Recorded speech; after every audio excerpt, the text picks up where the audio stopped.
Hola, entonces estoy aquí, soy profesora Flavia Pedrosa Vasconcelos, de la Universidad Federal de Santa María, Brasil, y estoy aquí presentando mi trabajo que se titula Performatividades del Porvir, de colonialidad y arte contemporánea en una exposición de artistas.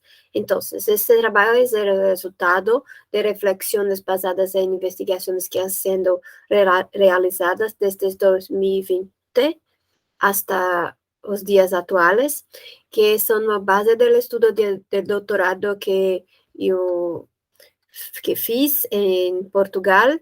Está con base en un proyecto investigativo denominado Arte Contemporáneo en América Latina, Fronteras y Decolonialidad. De este proyecto estoy con mediaciones de conceptos y contextos en los discursos analizados con el grupo de pesquisa artes visuales y creatividad AVEC del programa de posgrado en artes visuales de la universidad, que soy docente de la UFCM. Estamos profundizando el estudio teórico y la investigación cualitativa sobre las artes visuales, con diversas líneas de pesquisa en historia del arte, focando en producción de artistas de América Latina en el arte contemporáneo. Por medio de esas discusiones, montamos y hicimos una exposición que estoy aquí mostrando. Una de las páginas, esas page web 2D, que es titulada Nosotros Performatividades do Porvir. Esta exhibición revisita visiones de artistas sobre su propia historia de vida, así como su propio proceso creativo.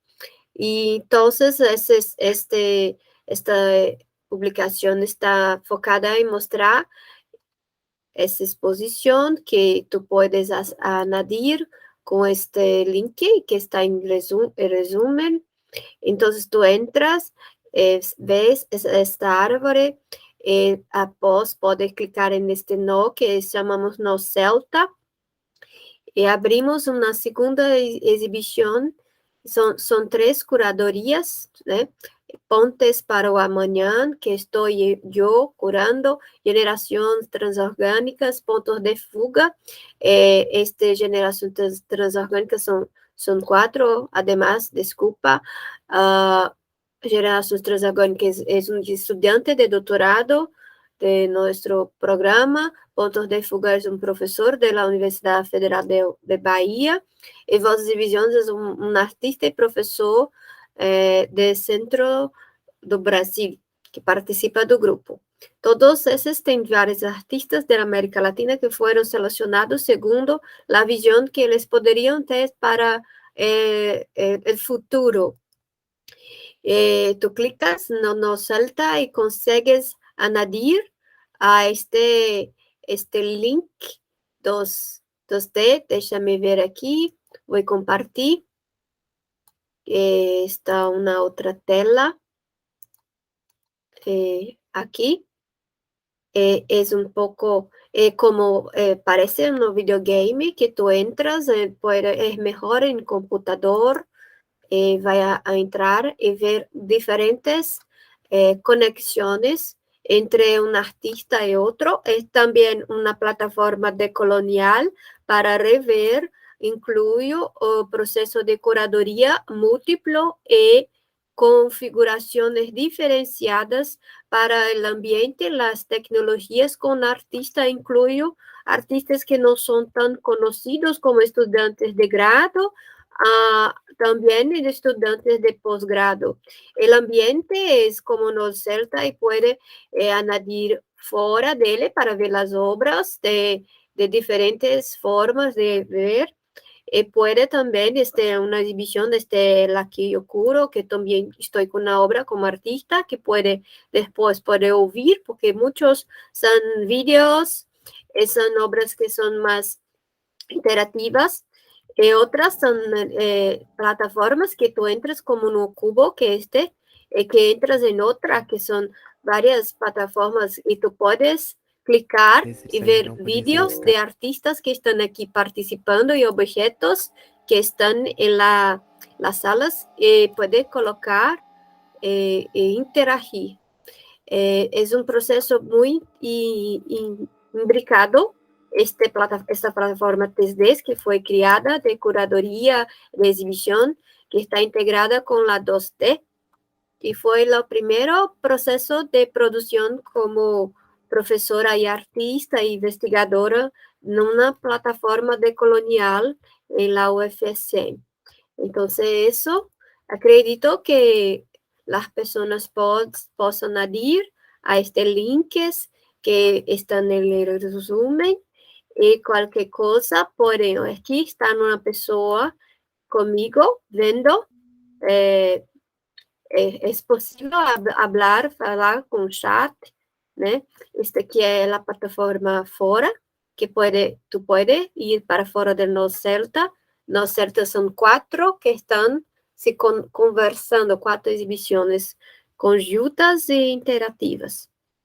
Y tú puedes ir y hacer una visita con diferentes perspectivas a cualquier momento. ¿Ok? Aquí es de Fabiana que estoy mostrando. Entonces voy a salir aquí y esta proposta de nuestro resumo.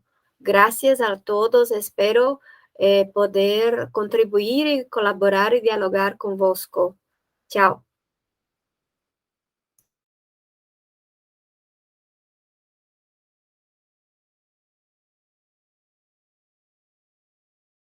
Bienvenidos.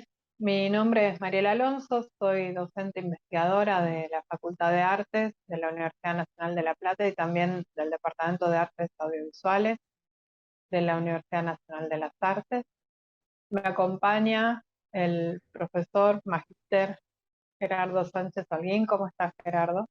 Hola, ¿qué tal? Muy bien, muchas gracias.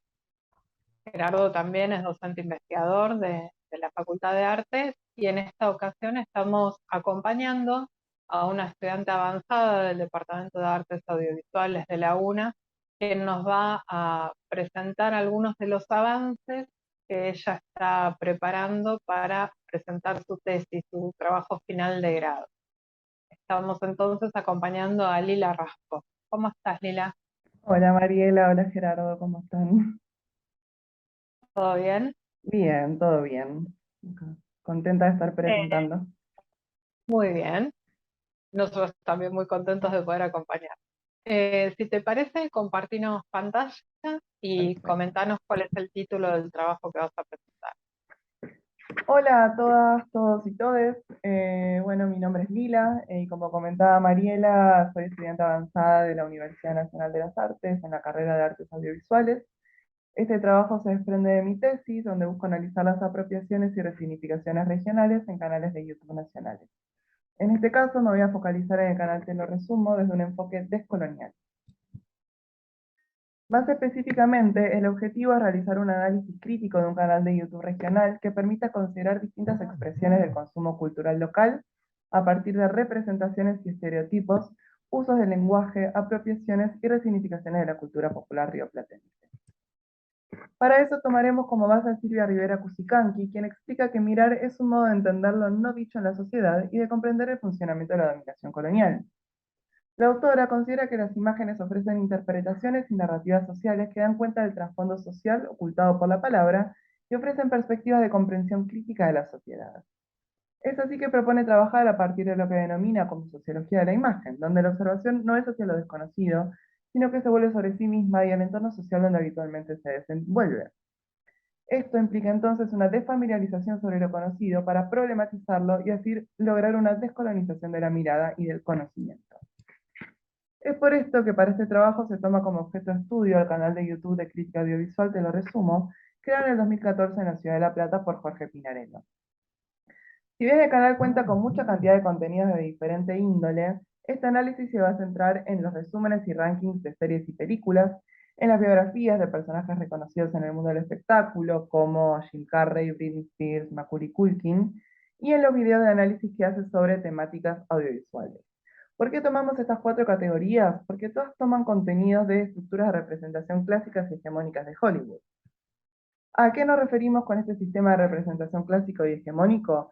A que en su mayoría son estadounidenses o europeas de habla anglosajona y están estructuradas en 3 actos, con un inicio, un desarrollo y un final, con contenidos fuertemente genéricos, lo cual implica que los espectadores ya saben qué esperar de aquello que están viendo.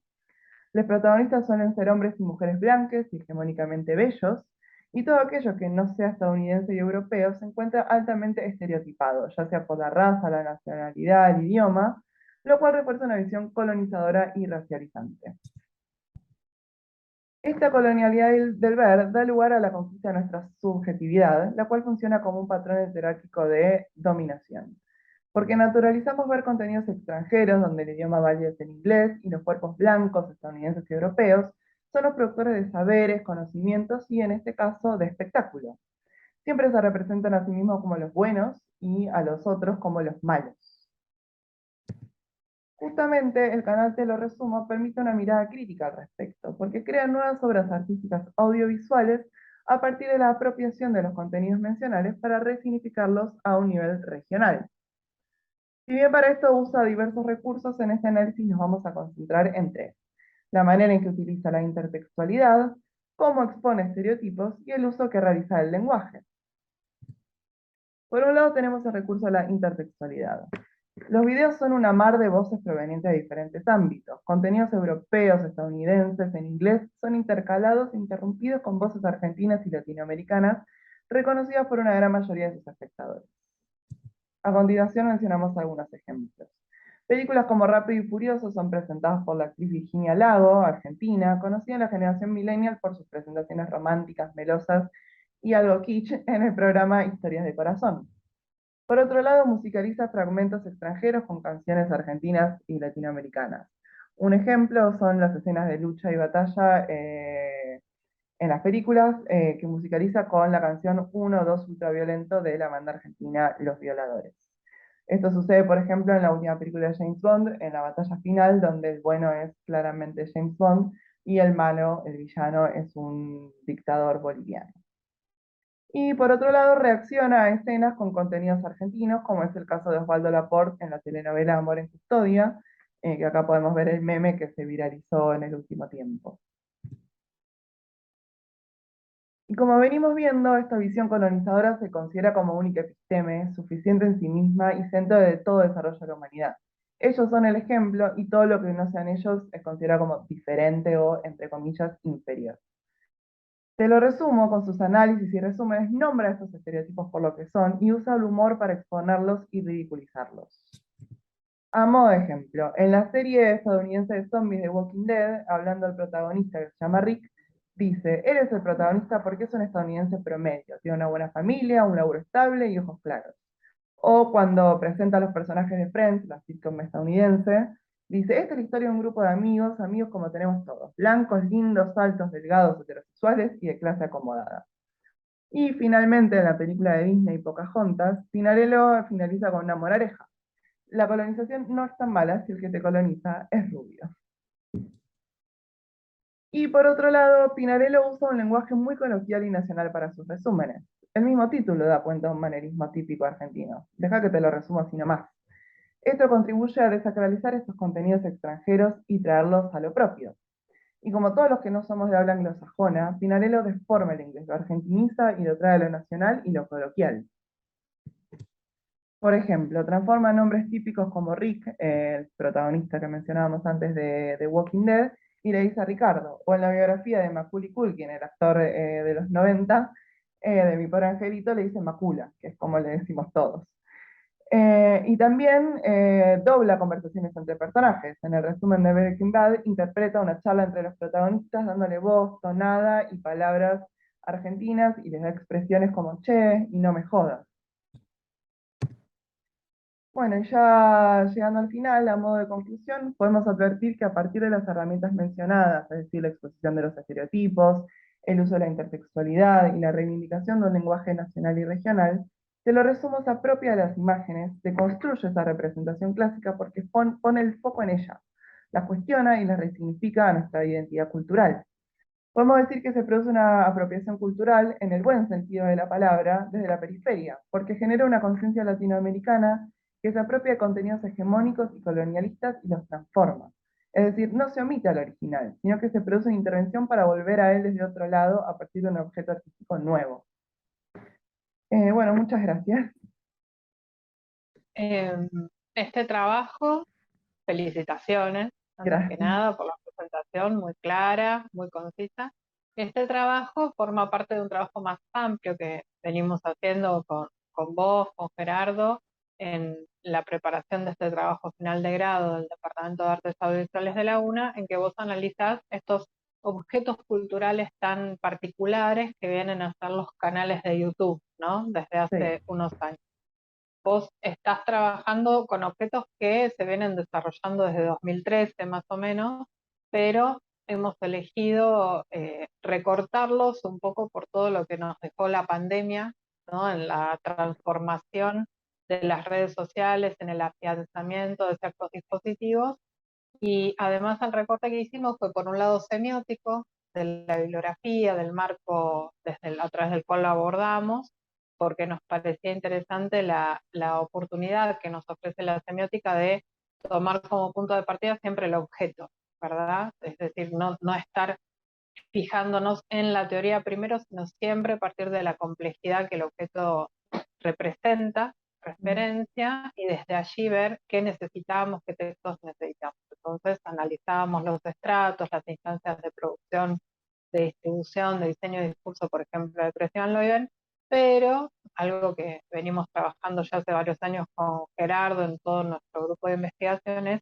esta necesidad de empezar a descolonizar también la mirada y descolonizar nuestro marco teórico. Entonces aparecían, como vos mencionaste, textos de los feminismos comunitarios descoloniales de las últimas décadas, como el de Rivera Cusicanqui, pero también vos mencionaste Colonialidad del Ver, que ya están los textos de Quijano, del grupo Modernidad Colonialidad de los 90.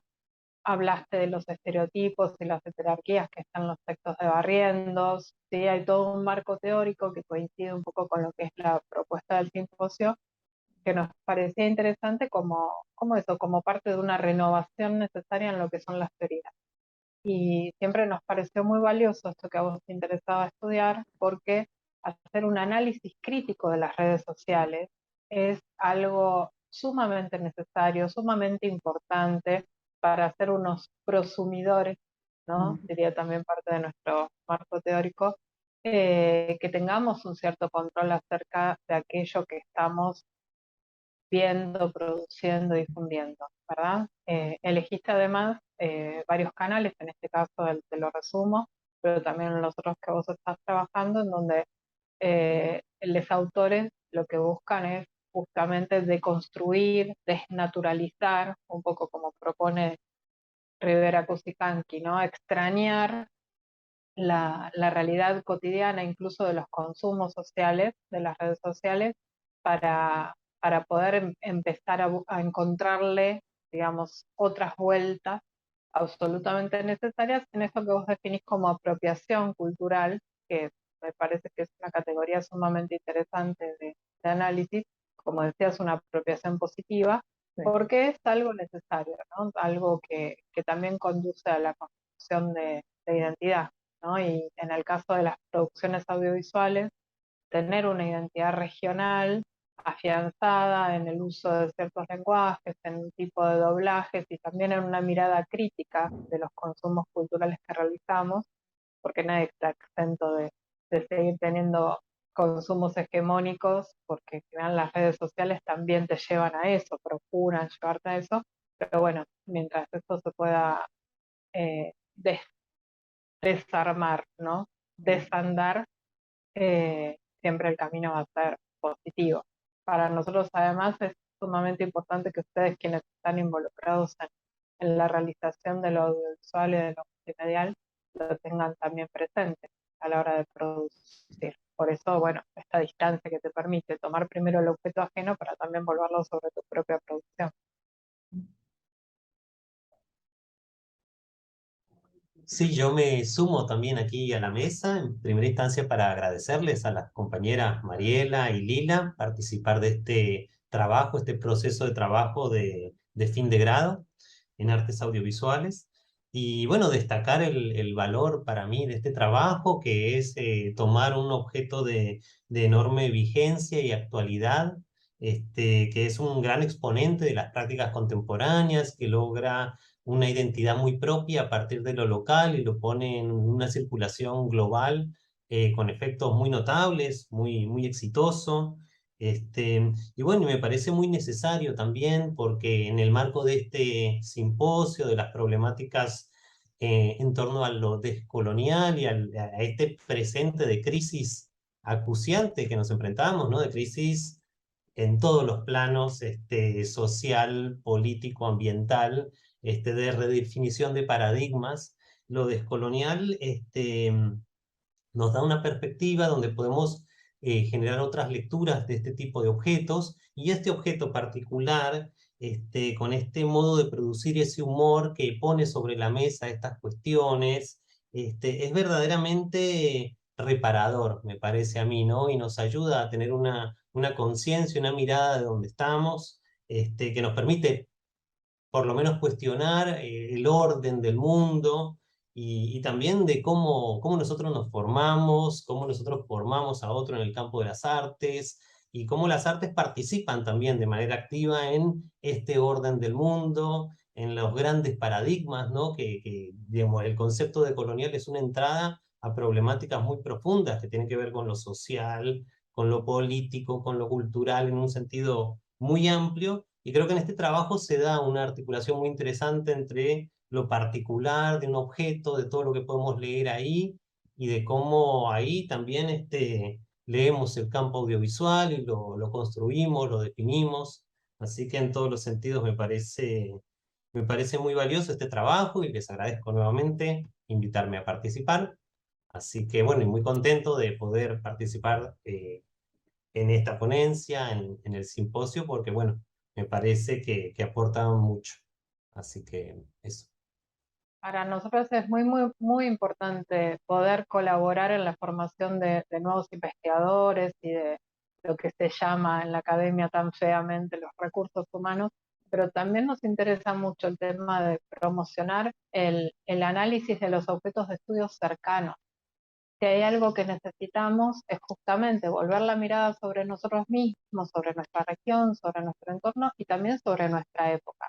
Y que vos, que perteneces a esta generación, hayas elegido aquello que vos consumís habitualmente, convertirlo en un objeto de estudio, creemos que es el camino, porque además es lo que nos va a permitir generar materiales que también sean accesibles. Imagínate qué interesante cuando tu tesis ya terminada se convierta en un texto que pueda servir para la comunicación, para la divulgación de la ciencia, que lo podamos compartir, que lo podamos ofrecer para trabajar en el secundario, por ejemplo, ¿no? Para dar en materias como lengua, pero también para dar en materias como las del área de sociales o las áreas de las artes, ¿sí? Entonces, que vos hayas elegido un objeto de estudio cercano, una bibliografía, que como dice Gerardo, permite revalorizar lo que está pasando en nuestro entorno, es fundamental. Estás sentando un precedente importante, ¿sí? Estás convirtiendo en objeto de estudio algo que durante muchos años siempre quedó fuera de la academia. Ese también es el puente que queremos crear nosotros como investigadores y que se quiere crear en este simposio. Así que felicitaciones, Lila.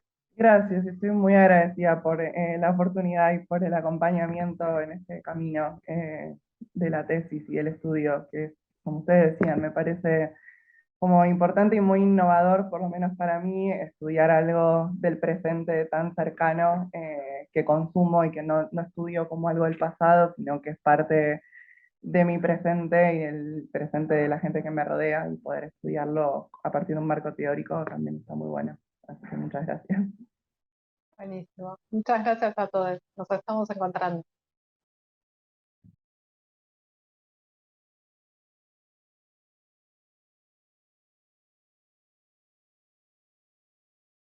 Hola, yo soy Agustina, soy estudiante de antropología en la UNLP y aquí paso a presentar mi trabajo titulado Los indígenas de Patagonia en los dispositivos visuales de fines del siglo XIX, una aproximación a través de la colección fotográfica Samuel Wood que va de los años 1885 a 1888. El objetivo que tiene este trabajo es generar una aproximación a las fotografías que integran esta colección, atendiendo a dos dimensiones. Una, que es la que tiene que ver con el contenido de las imágenes, para ver la generación de subjetividades de los indígenas que se han realizado en las mismas y cómo se ha vinculado con la dominación de los pueblos indígenas por parte del Estado argentino. Y una segunda dimensión, material, que tiene que ver con poder situar históricamente estas fotos en relación al Museo de la Plata y la antropología de fines del siglo XIX y comienzos del XX, y también examinar la trayectoria biográfica de las mismas en relación a los contextos de producción, circulación y consumo de estas fotografías. Para esto, yo lo que hice fue, o sea, es una historia de sillón, le digo, porque no fui al archivo del Museo de la Plata, o sea, donde se encuentra esta colección, sino que pude acceder a las fotografías de manera digital en internet. Después de las 80 fotos que conforman esta colección, yo tomé 10 y también, bueno, me nutrí de varias lecturas de autores que han trabajado con la colección y también para análisis de contenido, que es lo que más me interesa marcar en esta presentación, apliqué una propuesta de dos autoras. Y ante la pregunta de por qué trabajar con fotografía, señalar quizás que es la primera vez que hago un trabajo con fotos. Yo venía trabajando más con lo que son ilustraciones, pero también con esta cuestión de cómo se representan a los indígenas. Pero bueno, parto también de las ilustraciones y las fotos de entenderlas como dispositivos en tanto funcionan como constructores de subjetividades indígenas, ¿no? De una manera de cómo es el indígena de Patagonia de finales del siglo XIX al sur de la frontera para esta época, ¿no? También entiendo que las fotos han sido vehículos para conocer lugares y personas distantes espacial y temporalmente, y que quizás si no hubiese sido por estas imágenes, nada, jamás, las personas jamás del momento no pudiesen haber visto cómo era un indígena de Patagonia. También entender que el realismo de la foto en realidad tiene que ver con que la misma es un documento histórico que está atestiguando que la persona que lleva en la fotografía realmente estuvo ahí, y también esa foto condensa todo el imaginario de una época. Entender que esta foto también está, o sea, la imagen está transfigurada por la mirada del fotógrafo, que es una mirada ajena, pero que cuando yo miro la foto la incorporo como propia y a partir de la cual puedo interpretar el mundo. Entonces aquí recalcar esta cuestión de la imagen como constructora de los mundos y mediando, y nada, estas miradas externas funcionando para poder aproximarnos a esas realidades. Después también marcar que en el momento donde la foto fue capturada, considerar que fotógrafo y fotografiado participaron en un encuentro de subjetividades atravesado por relaciones de poder, en donde las agencias de las personas que fueron fotografiadas considero también que pueden haberse imprimido en estas fotografías. Y finalmente, considerar a las fotos como parte de la cultura material que ha sido elaborada desde la antropología y que por lo tanto permite también indagar en la historia de la disciplina. Para comenzar, con la cuestión histórica, situarnos en un contexto del siglo XIX donde el Estado argentino está ampliando sus fronteras territoriales y por lo tanto se desarrollan sucesivas campañas militares, muchas veces acompañadas de expediciones científicas, en donde personas y objetos materiales son tomados para ir construyendo colecciones personales y también instituciones. Este es el caso de Perito Moreno, que ya poseía una vasta colección y a partir de un pedido de él se genera el Museo de la Plata en 1884. También con la profesionalización de la antropología, la fotografía va ocupando un lugar importante tanto en el campo para retratar las campañas, como también en los estudios en la ciudad, como es el caso de estas fotografías que nos ocupan aquí. La fotografía entonces se va consolidando como una técnica auxiliar que complementa a través de las imágenes estandarizadas observaciones de rasgos fisionómicos de personas y también de materiales óseos, y permite el estudio comparativo de estos pueblos que se planteaba que estaban en vías de desaparición. A su vez, la fotografía funcionó como un vehículo para que se comunicaran en un escenario global de personas que estaban trabajando con la antropología. En cuanto a las personas que están fotografiadas, las mismas pertenecen a las tribus de los caciques Follel en Yacayal, quienes, con el fin de la mal llamada conquista del desierto, habían sido de los pocos grupos que no habían, eh, sí, no habían sido arrasados por esta ofensiva militar. Entonces, terminadas, se acercan a dialogar con representantes de la sociedad hispano-criolla, pero son apresados, sus territorios son tomados y son trasladados a la prisión del Tigre, donde pasan varios meses, y luego son llevados al Museo de la Plata, donde muchas personas son obligadas a vivir, a trabajar e incluso mueren allí.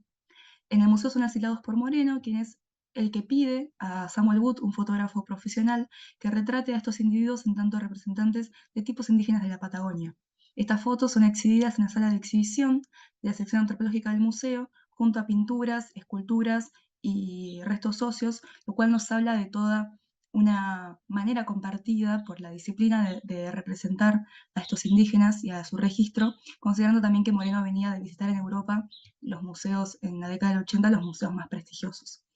Las fotografías también son luego utilizadas por diferentes jefes de la sección antropológica del museo. Le Maniche, de hecho, marca que los restos óseos de personas que están fotografiadas se encuentran en el museo. Y aquí para ver un ejemplo de lo que hace Vignati, él hace un estudio bioiconográfico donde suma información sobre estas personas. Y es interesante además que interviene las fotografías tomadas por Wood, como aquí lo podemos ver en el caso de la derecha.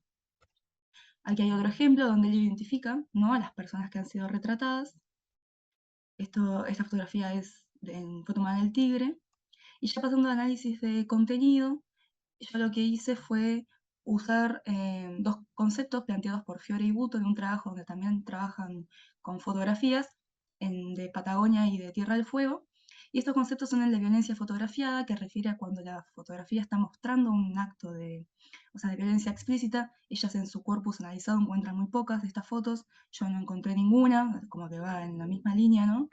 Y otro concepto es el de fotografía violenta, que refiere a cuando el mismo acto de fotografiar ha sido un acto coercitivo. Y ellas reconocen 5 tipos de fotografías violentas, de las cuales yo en las fotos veo 2.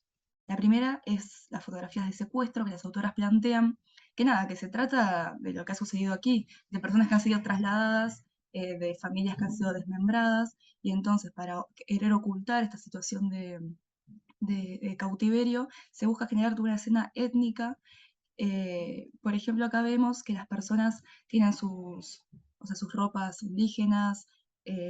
Aparece esta cuestión del caballo, que a mí me hace preguntarme cuál es la intención. Se pone el caballo para aludir a que los grupos mapuche tehuelche habían incorporado el caballo. Después, también es interesante que en la fotografía de la izquierda hay unas ollas que parecen que no están siendo usadas, no hay ceniza, nada. Entonces se abre la pregunta, así esos objetos no fueron puestos ahí para mostrar un vínculo entre la cultura indígena y la cultura occidental. Bueno, se ve también que ambas fotos fueron tomadas en el mismo lugar, que es el Tigre, y también a la izquierda, de la fotografía de la izquierda, se ve que hay más personas. O sea, esta situación de secuestro de prisioneros como que se oculta, ¿no?, hasta donde se puede, por así decirlo. Bueno, hablábamos de una escena étnica. También lo que se buscó en estas fotografías fue generar una escena ascética. Esto quiere decir, como se ven en las dos fotografías más de la derecha, fotografías con fondo blanco, con poses estandarizadas que permitieran los estudios antropofísicos, de poca ropa, de un mismo individuo. Todo esto a fines de la medición científica. Y esta cuestión de la imposición de pose, la desnudez forzada, también, bueno, se vincula a estos estudios. Y es interesante mencionar el caso de Tafá, la mujer de la izquierda, que aparece en otras fotografías vestida, pero aquí, sin embargo, con el pecho descubierto la vemos. Entonces, a mí me hace pensar que se le pidió explícitamente a esta mujer que se sacara su ropa en un acto de violencia explícita. Y bueno, se ve aquí. También otras escenas que se buscaban generar son las escenas como de civilización, ¿no? Mostrando este contacto cultura hispano-criolla indígena, y yo lo veo en las dos fotos de la derecha, donde se les ha puesto a las personas ropa de la sociedad hispano-criolla. También es interesante marcar que es una apreciación más subjetiva, pero yo veo en las fotografías, como en la de la izquierda, rostros de tristeza, de clara incomodidad, que evidencian todo el proceso de violencia que implicó sacar estas fotografías. Y aquí quería hacer un comentario, no vemos en el medio del Power a Inacayal. Yo quería señalar que él es una de las personas que fue llevada al museo, fallece allí y sus restos fueron expuestos. Y es importante la historia de esta persona porque en 1924 sus restos óseos fueron los primeros en ser restituidos en Argentina. Y luego se realizó una restitución complementaria, pero es interesante mencionarlo como comienzo de todo el proceso de restituciones que hoy en día se continúa llevando a cabo en el Museo de La Plata. Y para ir terminando, yo en este trabajo he evidenciado esto de la fotografía funcionando como dispositivo creador de subjetividades, ¿no? Generando toda una imagen de cómo era el indígena patagónico de ese momento, un indígena patagónico que además se lo planteaba como algo exótico que estaba en vías de desaparición, pero una desaparición que no estaba dada por la evolución natural, sino que respondía a una clara intencionalidad del Estado argentino de avanzar sobre esos territorios, incorporarlos al Estado, arrasar con la cultura indígena y también con sus mismas vidas en un proceso genocida que continúa hasta el día de hoy.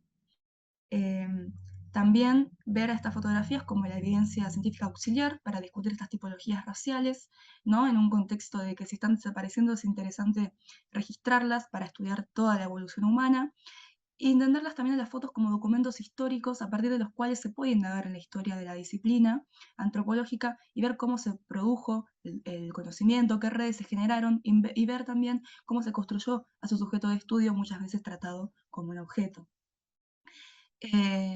Este análisis también me parece que lo que tiene interesante es poder hacer una relectura crítica de esta memoria fotográfica y aportar a ver y a cambiar y generar distintas narrativas de estas identidades, de estos grupos que han sido violentados por una historia colonial que hoy en día se sigue escribiendo. Yo me hacía la pregunta de por dónde circulan hoy estas fotografías y aparecen en muchas páginas de internet, cuando también se hacen restituciones desde el museo. Entonces son imágenes que hoy siguen circulando y son imágenes de encierro, de tristeza, que aportan aún a la construcción de una idea sobre los indígenas en Argentina, o si se piensa también que los indígenas no están más en Argentina, y que siguen aportando a un no reconocimiento de sus identidades y derechos. Sin embargo, considero también que la agencia indígena no debería ser subsumida bajo una tendencia pura de violencia, sino también pensar en que posiblemente cuando se tomaron las fotografías tuvo que haber una negociación entre partes sobre qué mostrar y qué ir a mostrar en las fotos. Entonces yo pienso que quizás que aparezcan familias fotografiadas juntas, o que aparezcan vestidas de determinada manera, o que aparezcan ciertos objetos en la foto, quizás responde a negociaciones y a pequeñas resistencias que motorizaron estas personas que fueron fotografiadas. Y ya así para cerrar, yo quiero destacar como lo rico que me pareció a mí hacer un estudio con las imágenes, considerando que en la formación de mi carrera no hacemos esto de estudiar imágenes, y a mí me parece un campo central para poder indagar en nuestra historia, entendiendo que estas imágenes nos están hablando de cómo la gente ha representado a la diversidad cultural, cómo se construyó el sujeto de estudio antropológico, y también cómo las personas construían un mundo y se plantaban dentro de él, considerando que las imágenes que hoy en día producimos y cada vez más construyen un montón de mundos, y estas imágenes nos sirven para interpretarlo. Bueno, muchísimas gracias.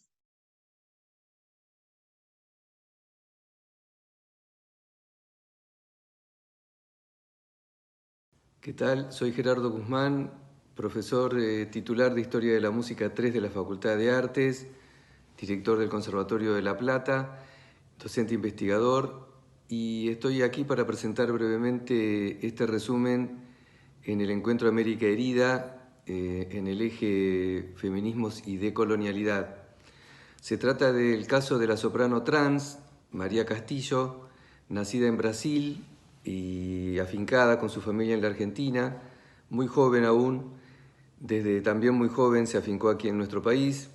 Comenzó estudios en el Conservatorio Gilardo Gilardi de La Plata como tenor. Estos estudios luego son parcialmente abandonados y en su adolescencia, haciendo ya en ese momento interesantes crecimientos en su cuerda de tenor, justamente en la carrera de canto lírico. En ese entonces Felipe comienza una tarea sumamente interesante, profunda, un viaje, podríamos decir, hacia un territorio de indagación y de decolonialización de su propio camino, de su propia historia. En este tránsito, en este cambio, en este viaje, en esta transformación, obviamente tienen implicancia sus propios temas, su propia vida, su propia historia, su cuerpo, su voz, su identidad.